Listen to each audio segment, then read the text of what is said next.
Merhaba arkadaşlar. Bugün Japonya'nın trafiğinde biraz yolculuk yapacağız. Onun için şöyle birkaç saat gezmeyi düşünüyoruz Japonya'nın trafiğinde. Hem kendimiz gezeceğiz hem size işte Japonya trafiğini göstereceğim. Gayet normal diyebilirsiniz ya da biraz fazla sıkıntılı bir trafik diyebilirsiniz. Yavaştan yola koyulalım. Otobüs yolu. Biz buradan hemen sağa geçiyoruz çünkü belli saatler arasında bu en soldaki kırmızı şeritli yoldan sadece otobüs geçiyor. Şeritleri görüyorsunuz, eksiksiz. Yukarıdaki levhaları görüyorsunuz, eksiksiz. Atıyorum önünde bir tane tır durdu. Karşındaki ışığı göremiyorsun. Adam senin sağ taraf çaprazına da katmış ışığı. Görebiliyor musun bak karşıda? Oradakini göremiyorsan oradakini görebilirsin. Ayrıyeten bakın Japonya'da genelde şu gördüğünüz arabalardan çok var. Motoru küçük olduğundan dolayı vergisi az oluyor. Genelde Japonlar o tür arabaları kullanmayı seviyor. Pahalı. Normal mesela benim şu anki arabamda neredeyse aynı parada olanlar var. Daha fazlası olanlar da var yeni modellerinde. Ama işte vergisi çok az bir miktar olduğu için ve Japonya'nın bak gördünüz mü aynı araba neredeyse minnacık araba. Japonlar da küçük olduğu için zaten onları seviyorlar. Gayet yetiyor onlara. Bana yetmiyor mesela şu bindiğim araba öyle. Sen kendi şeridinde kurallara uygun bir şekilde hız limitine uyduğun takdirde gittiğin zaman kimse sana sen niye bu hızla gidiyorsun, niye bu taraftan gidiyorsun diye hiçbir şey söyleyemezler. Bu yolun ortasında motorlar da dahil. Motor da bir araçtır sonuçta. Bak sol tarafı görüyor musun? Bak şu sol taraftaki köprü sadece otobüslere ait. Şehrin üzerinden, burası başlangıç noktası. Şehrin üzerinden sadece otobüs için çalışıyor. Genelde yollar tek şerit. Tek şerit olduğu için herkes birbirine saygı duymak zorunda oluyor. Çünkü sollama, sağlama olayı yok burada. Işıkta adam bekliyorsa sen de bekleyeceksin. Korna işi yok. Ayrıyeten adam mesela az önce sağ tarafa döndü. Bilmiyorum bizde nasıl olurdu da o şekilde olsaydı garanti bir korna çalardık. Sen niye burada durdun diye. Burada adam bekliyorsa sen de bekleyeceksin arkasında mesafeye uyaraktan. Az önce sarıda geçtik. Sarıda geçebiliyorsun. İlk ehliyet alırken kırmızıdan yeşile geçme olayı vardı. Yani kırmızı, sarı, yeşil. O zaman sarıda durduğum için ehliyetten kalmıştım. Bilmiyorum Türkiye'de de böyledir de ben şaşırmıştım mesela. Sarı yandı işte dikkatli geç ya da geçme olasılığı daha yüksek bir düşünce vardı bende. Bundan sonra sarılarda geçiyorum tabii ki. Ondan yana sıkıntı yok. Adam şey demişti yani sen sarıda durarsan demişti. Arkadaki adam gelir sana direktmen çarpar. Burada da böyle bir anlayış var demek ki. Araçlar genelde Toyota. Çoğunlukla Toyota. Toyota'yı ne izliyor? İşte Suzuki izliyor. Mazda izliyor. Japonlar genelde kendi araçlarını kullanıyorlar. Ayrıyeten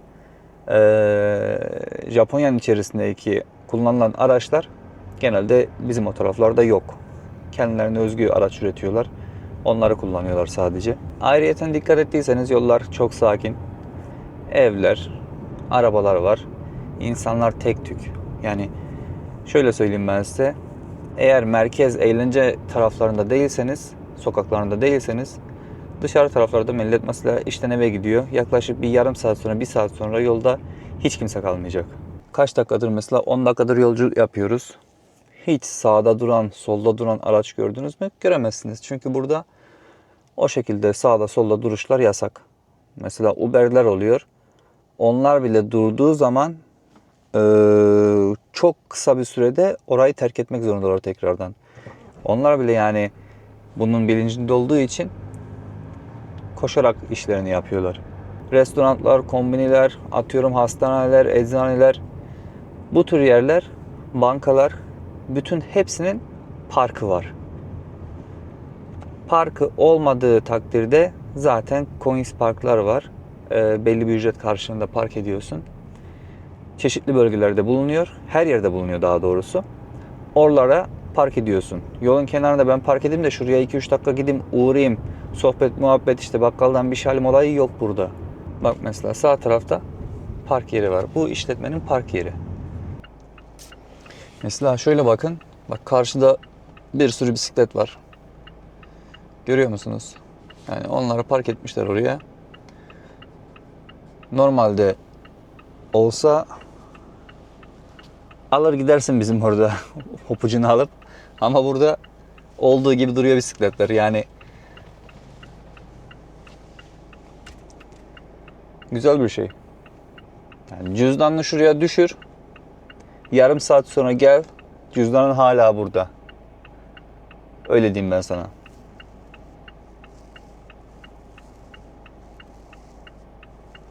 Tabii bu eğlence mekanlarından bahsetmiyorum. Şu bölgelerden bahsediyorum. Hemen sol taraftaki mavi şeritlendirmeyi görüyorsunuz. Şu kısımda.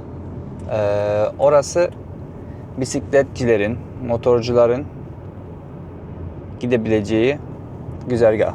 Yani o mekanı, o alanı boş bırakıyorsun giderken. Onun üzerinden gitmek yasak. Yeşilimiz yanıyor. Sağa dönecekler sağda bekliyor. Işıklandırma olmasa bile yol üzerindeki yaya geçitlerine kesinlikle dikkat ediyoruz. Yani kaçarı yok. Bir sıkıntı olduğunda direkt suçlu olan kişi sensin. Araçtaki kişi. Yaya herhangi bir suç olmaz. 40'la gidiyoruz. Mesela şu bölge. Eğer ki bu bölgede yaya bekliyorsa karşıya geçmek için sen bu yayaya yol vermeden düz devam edersen baba polis bekliyorsa sağda solda direktmen sana ceza yazıyor. Adam orada bekliyor sen niye yol vermedin diyor. Bak karşıdan bisikletli geliyor. Şeridinde gidiyor. Kendi yolunda mavi şeridinde ilerliyor. Eğer ki o mavi şeridin üzerinde herhangi bir hasara maruz kalırsa kendisi, herhangi bir çarpmaya maruz kalırsa çarpan kişi ayvayı yedi. Bak şimdi bu arkadaş sağa dönecek. Karşıdan araç geldiği için bekliyoruz belli bir mesafede. Adam sağına döndü. Biz de devam ediyoruz. Çok ciddiyim. Ben Adana'da taksici olarak çalışıyordum zamanında. O adamın yaptığını orada yaparlarsa baba direktmen arkadan kornaya basıyorlar. Abi bir bekle, karşıdan araba geliyor. Adam sağa tarafa dönmek zorunda. Gidiş yönü orası. Ya acele etsene falan. Abi nereye acele edecek? Marketi görüyor musun? Marketin önünde park var. Markete uğrayacak olanlar parka geliyor. Yol üzerinde kesinlikle bulunmuyor. Bak şu arası görüyor musun? Burası ücretli park yeri. Belli saatlerin ücretlendirmeleri var. O saatler içerisinde sen orada durduğun müddetçe makinesi var işte. Hesaplıyor. Sana ne kadar durduysan onun ücretini istiyor senden makine. Ondan sonra tekrardan devam ediyorsun yoluna. Burası da mesela neymiş mesela? Medikal herhalde. Hastane tarzı, küçük hastane tarzı bir şey. Bunların da parkı var. Yani park olmayan yer yok neredeyse. Araç park yeri. Çünkü müşteri geldiği zaman sağa sola yola park edemez. Bak mesela karşıdaki adam bekliyor. Sol tarafa dönecek. Beni kesinlikle beklemesi lazım. Çünkü ben düz devam edeceğim. Yani benim burada boşluk varken bile adam oradan geçemez. Arada bir 100 metre mesafe olacak ki ondan sonra geçecek. Ve hiç görüyor musunuz sağlayan, sollayan? Yok. Öylesi bir durum yok. Anca otobanda çift şeritli yol olur. O şekilde hızını ayarlarsın, geçersin adamı. Çok güzel manzara.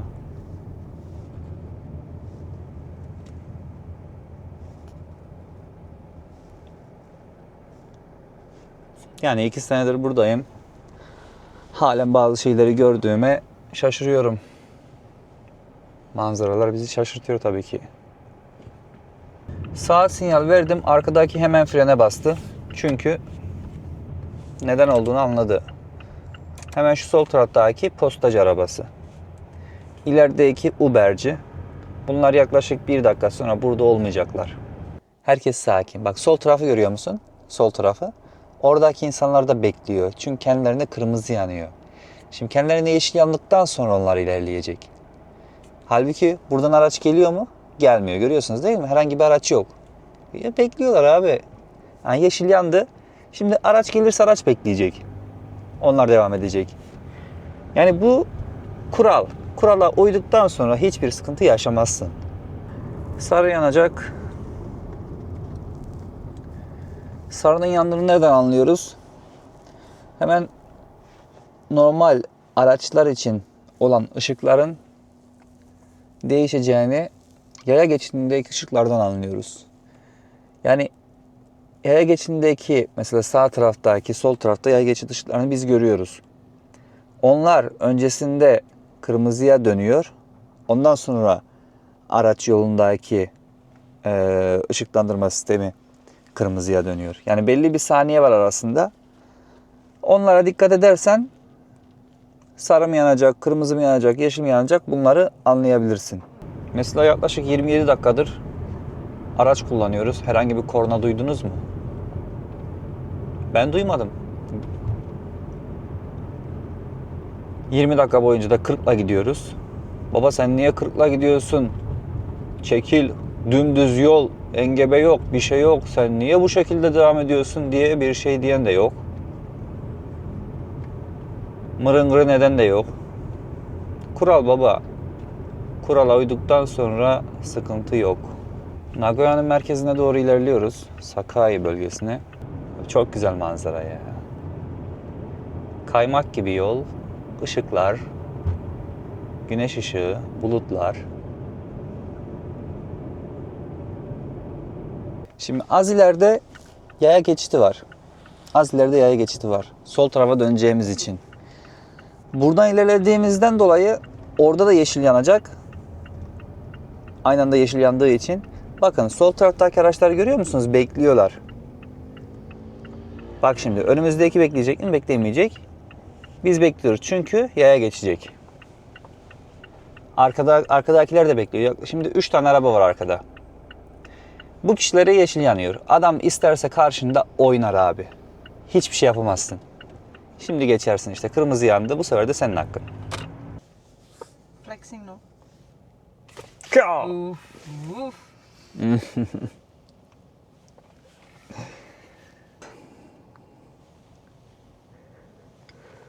Abi şu alana girdikten sonra ne sağa dönebilirsin ne sola dönebilirsin. Olduğu gibi devam etmek zorundasın. Düz çizgilere ulaştıktan sonra yön değiştiremezsin.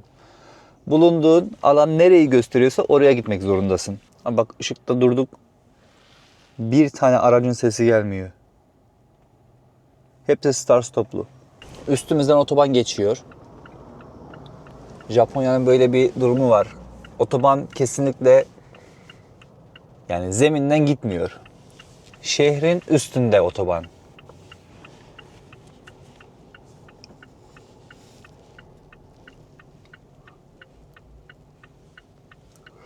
Burada otobana girilmiyor. Otobana çıkılıyor. Yukarıda olduğu için. Nereden baksan yani bir apartmanın 4. 5. katında gidiyor otobanlar. Ha, Skyline. Bitti. Ah, let me go to steal. Skyline.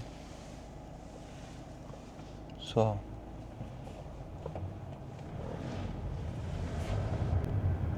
Eski model.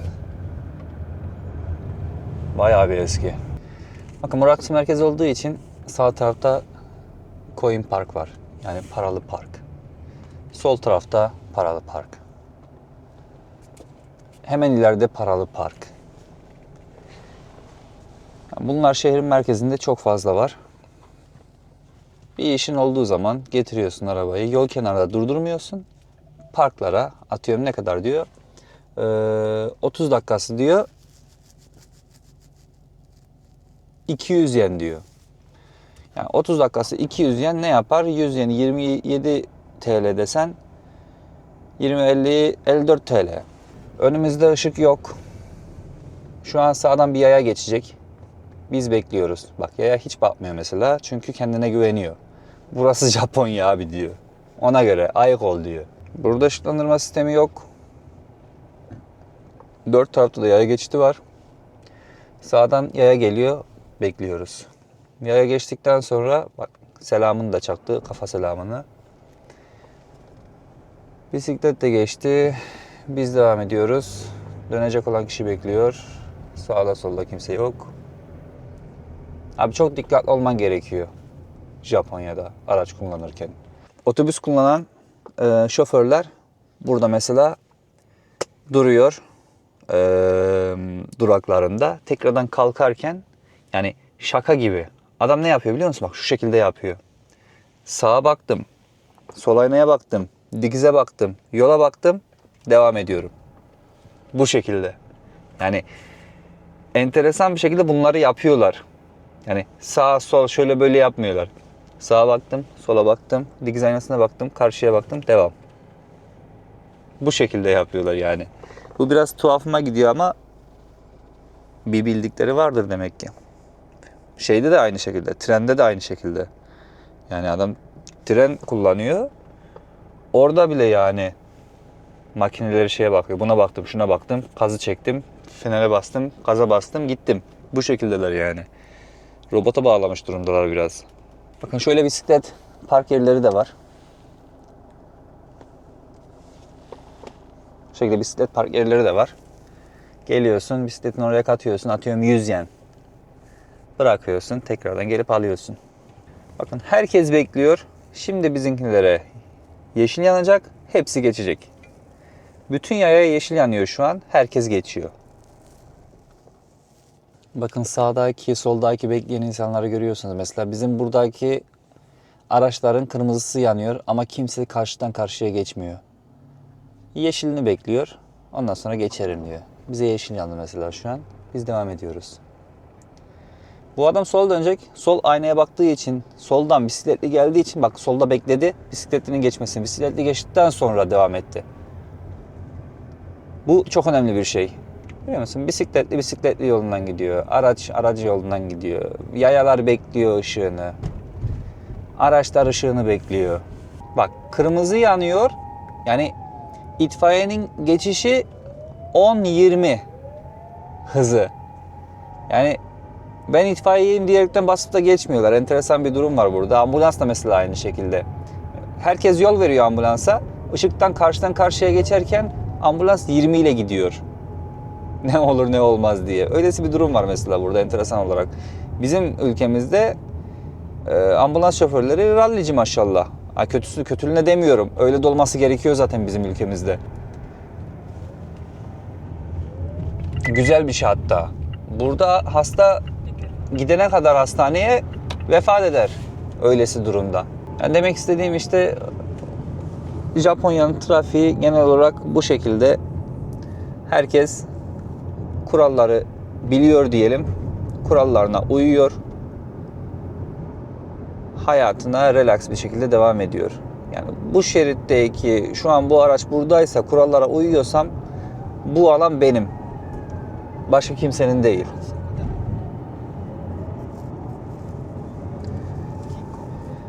Aklınıza takılan herhangi bir soru varsa ateşin aşkım.